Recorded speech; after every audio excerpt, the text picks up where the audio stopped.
Greetings, everyone, and welcome to the 2018 DVD and Blu-ray Collection Overview. Okay, so today we're going to cover one of the other all-time massive sci-fi franchises and take a look at my Star Trek DVDs and Blu-rays. Now, this column is so huge, it basically wouldn't really fit on one of the other shelves comfortably. And I thought, this keeps them all together. That's fine. So for the purposes of this overview, I'm going to pull everything out here so we can get a better look at it. So let's check it out. Star Trek, today on the Multimedia Chronicles.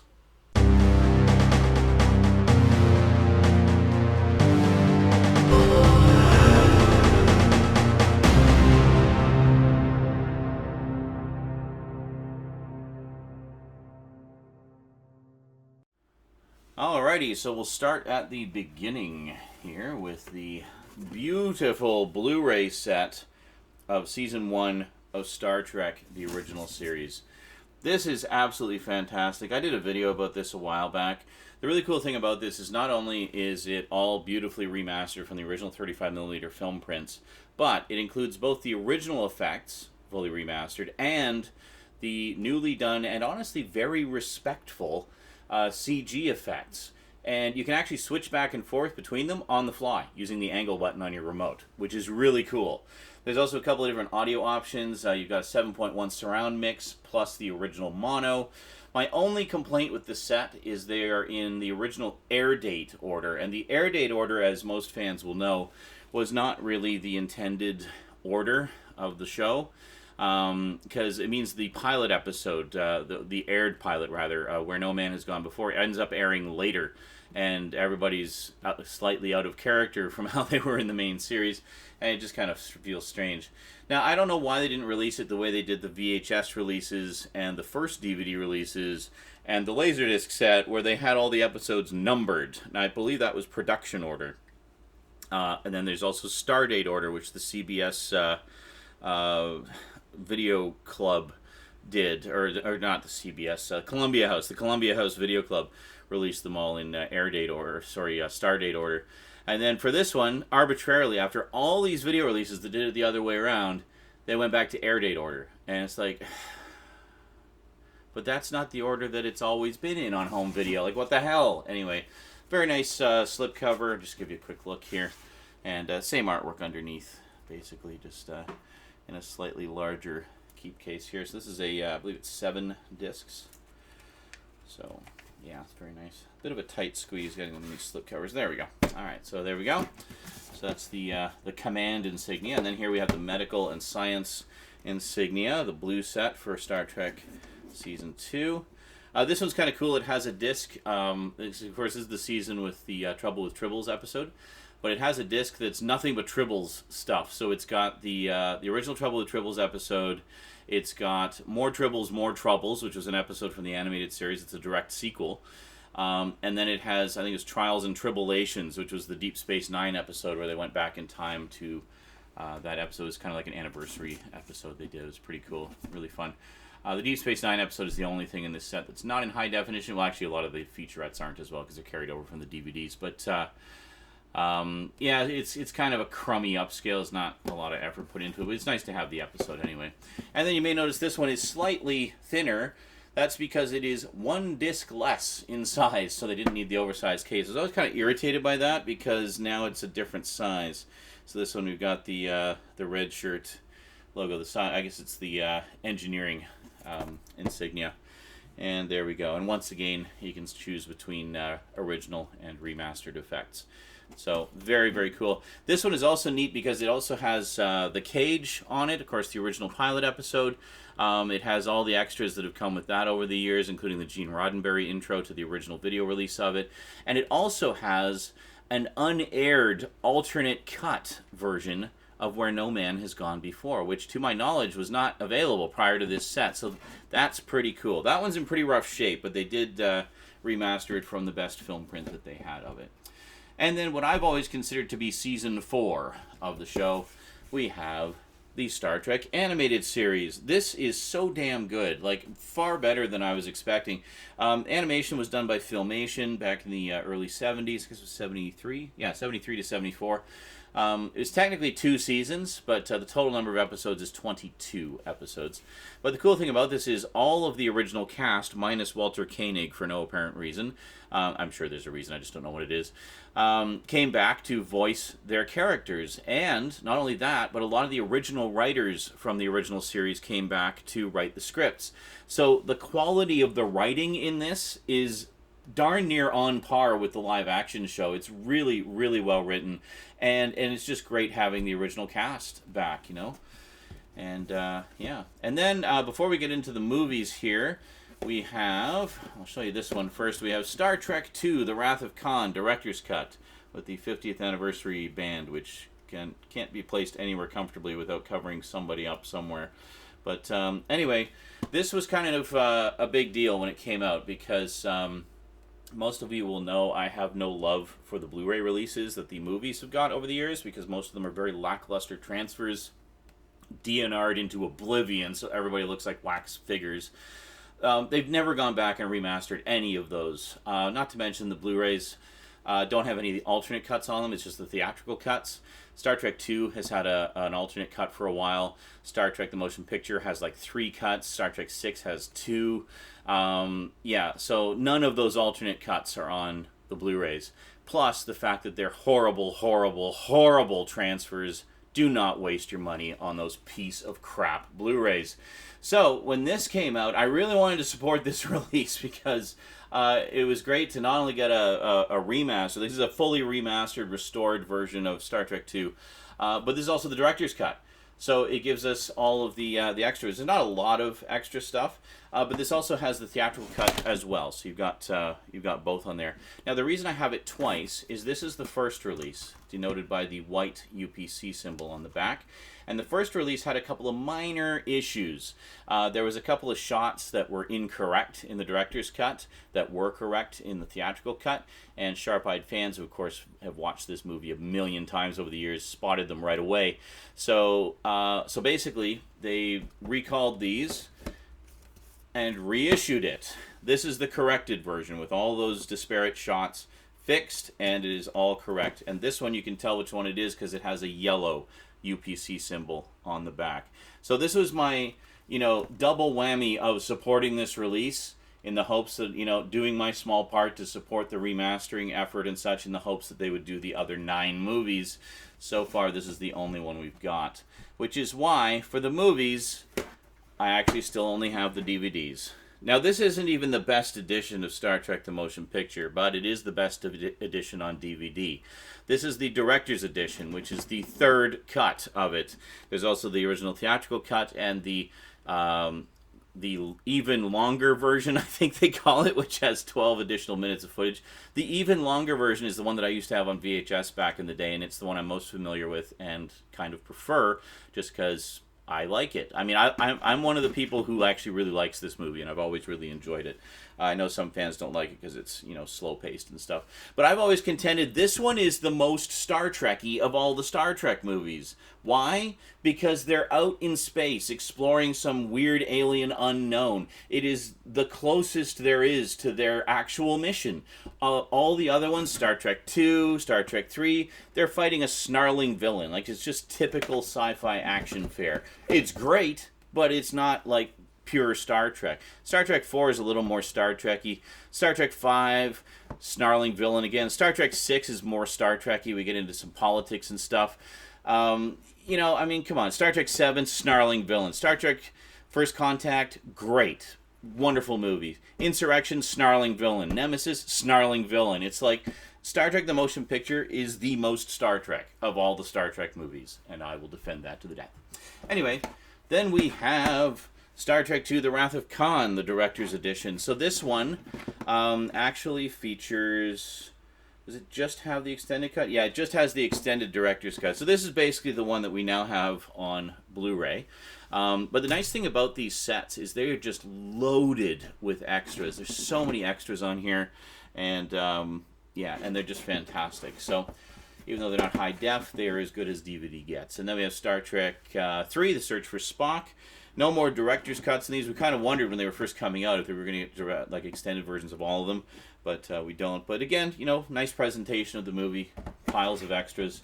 And then we have Star Trek 4, The Voyage Home, which of course everybody loves, and rightly so. It's a really fun movie. I should show you something. I have another edition of this. Just give me 1 second. So I'm just going to have to pull back a little bit here, because I also have this, Star Trek 4, from the Paramount Directors Series, Laserdisc. This is widescreen edition. It has Leonard Nimoy's signature on it. It's not an actual signature, it's just printed on the cover. And it has a special introduction with Leonard Nimoy, which is really cool. You can find clips of it on YouTube. But in that introduction, he actually talks about widescreen and why he, as a director, loves widescreen. And it's really actually quite a good explanation of why widescreen is good for movies. So, yeah, anyway, very nice edition. I used to have all the original crew Star Trek movies on Laserdisc. That's the only one I kept because it was kind of a unique edition. So, carrying on here, we of course have Star Trek V, The Final Frontier. Are we in focus? I think we went out of focus. Hold on a second. Haha, that looks better. I'm not sure what happened there. Anyway, so we got Star Trek V, The Final Frontier. Again, it's kind of loaded with extras. Very good. And then finally we have the final bow of the original crew with Star Trek VI, The Undiscovered Country. Very good stuff. And this, I believe, is not the extended version. Yeah, it is not the extended version. The extended version, honestly, is about a minute's difference. I don't know even what footage it is specifically, but yeah, I mean, where's our deluxe Blu-rays of all these? Seriously, like, it's like Paramount just doesn't even give a shit. But and then we have Star Trek Generations, the first of the Star Trek Next Generation movies. Kind of a nice passing of the torch. I have some issues with that one, but whatever. I mean, it's got some fun moments. I think Kirk deserved a way better death, though. And then we got Star Trek First Contact, by far the best one of the Next Generation movies. I've rewatched this one so many times. I just love it. And even though it does kind of retool the origins of Zefram Cochrane, that has since become the main story for Zefram Cochrane. I mean, even in Enterprise, they refer to him as the guy who invented warp drive and stuff like that. So it's pretty cool. And come on, James Cromwell. You gotta love James Cromwell. And then we have Star Trek Insurrection, which I don't know, a lot of fans poop on this one. I thought it was all right. I mean, honestly, this kind of just felt like a 2-part episode of the show to me. Like, it felt like nothing really special or needed to be on the big screen, but there it is. And then we have what I think was many people's introduction to Tom Hardy. We have Star Trek Nemesis, which sadly was the last one we ever saw.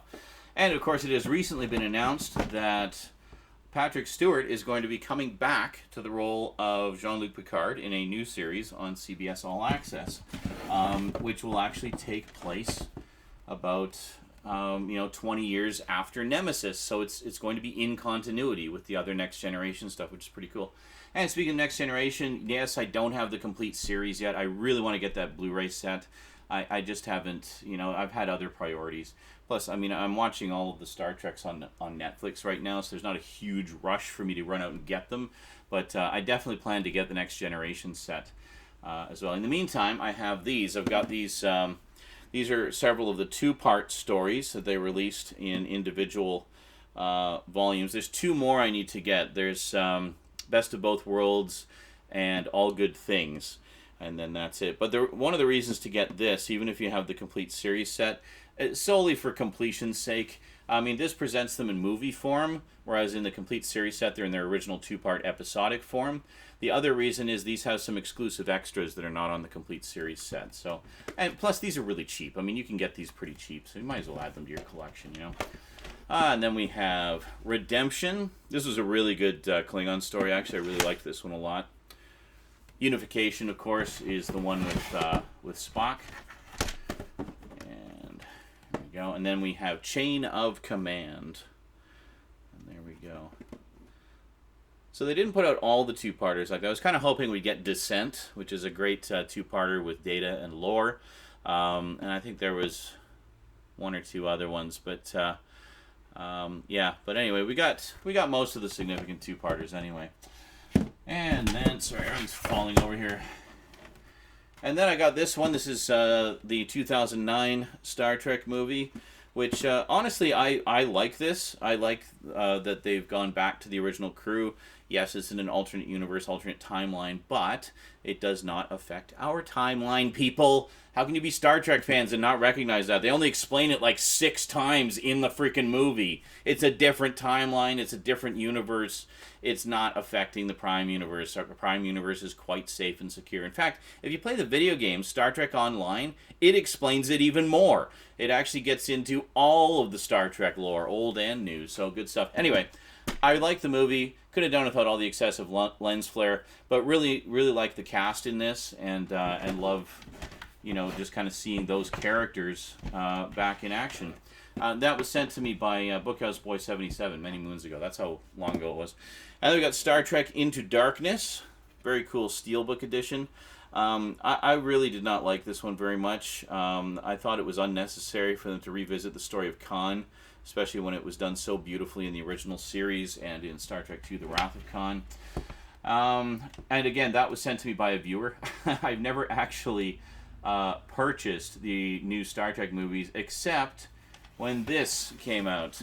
Because when when the first 2 movies originally came out, they had, not the first one, but the second one. When the second movie came out, all the extras were piecemealed across retailer exclusive editions, and the running commentary track was only available as an iTunes download. Like, what the hell? When have you ever heard of a commentary track not being on the disc? It was ridiculous.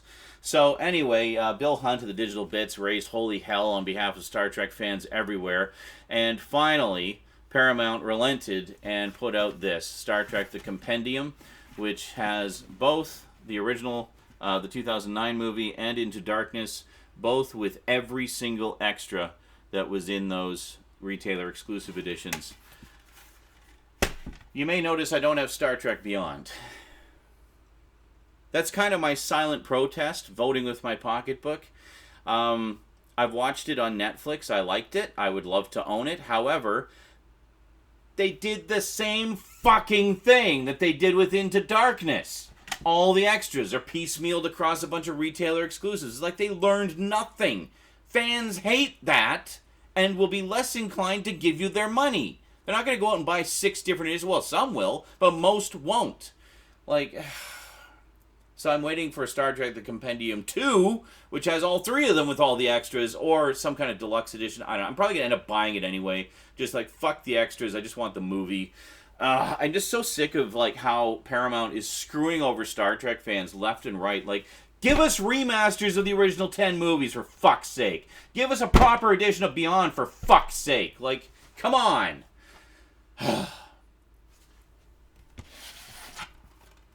And then I have Galaxy Quest, which is one of the greatest Star Trek parodies ever. Love Galaxy Quest. Oh, and I still need to see The Orville, speaking of Star Trek parodies. I've heard it's fantastic, and a lot of people are saying it's even better than the new Star Trek series.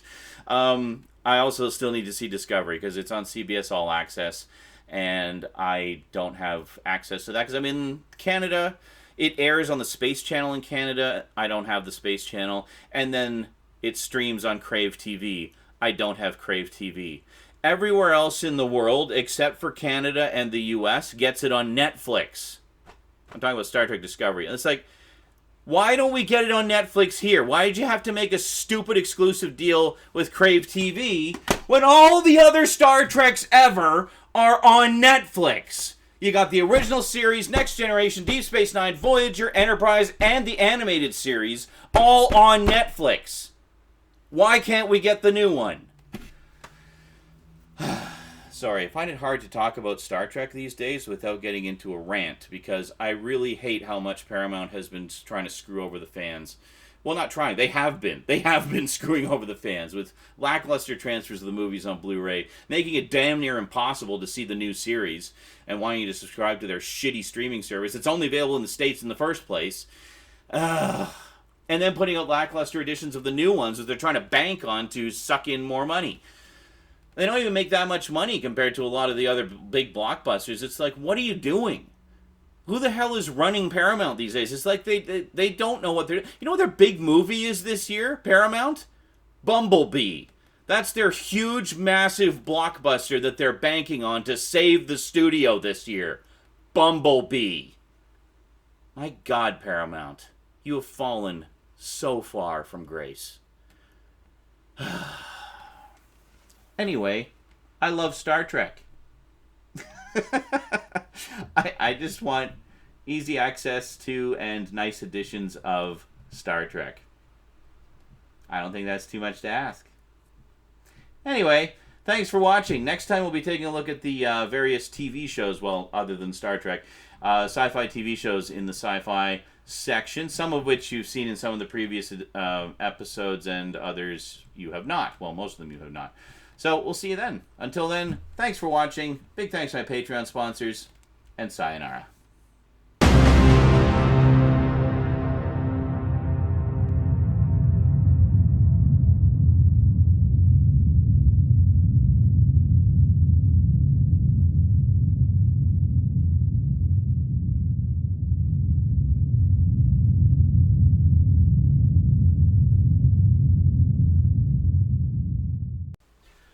Okay, so this particular collection was a little too big to fit on the shelves if I wanted to have kind of all the other sections, so I just kind of kept it all together here. This is technically, for the most part, the DVD remnants / overflow shelf, but this isn't just a DVD collection. There's DVDs and Blu-rays. I'm, of course, talking about Star Trek. This entire column of stuff here is Star Trek, so I'm going to pull it out of here so we can get a bit of a better look, and we'll see what I got for one of the longest running sci-fi sci-fi franchises around, seconded only to Doctor Who. That was, no. Okay, so quite a big franchise this time around. Yeah.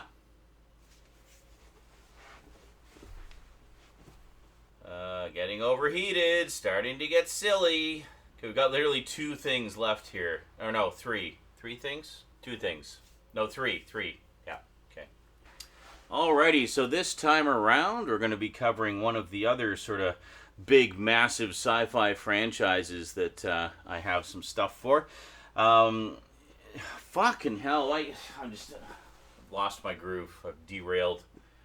How's it going? Oh yeah, we're doing a video. Okay. Set phasers on. Fucking do it already.